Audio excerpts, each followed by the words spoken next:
Mano mėgstamiausias jogurtas net neįsivaizduoju. Krepšininką pakabinti reiktų, tai turbūt mano merginos reiktų paklausti. Aš nekabinu krepšininką.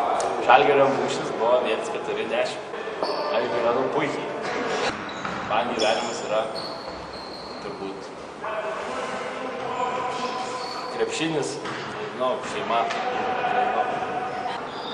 Meilė tai turbūt kažkoks jausmas. Norėčiau jį pajaus kažkada.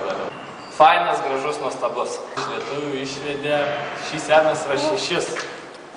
Mano mėgstamiausias animacinis filmukas yra Drakonų kova. Mano mėgstamiausias Drakonų kovos veikėjas yra Lenijos Son Gokas.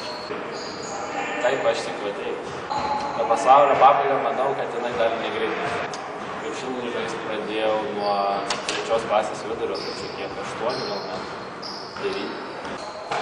Šią sporto šaką pastebėjo turbūt gal tėvas, neatsimenu, bet visada domėjaus ir taip gavos.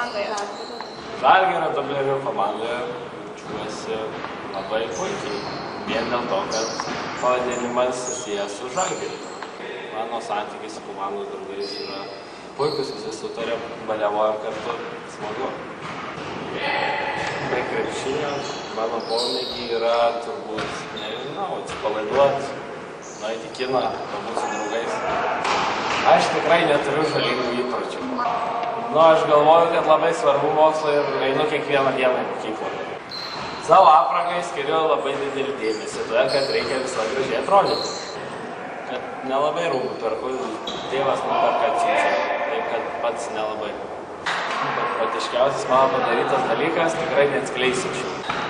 Mano mėgstamiausias tropinis vaisius yra ananasas. Mano mėgstamiausias saldainiai visus valgau, visus skanus. Kaip gali būti mėgstamiausias saldainis?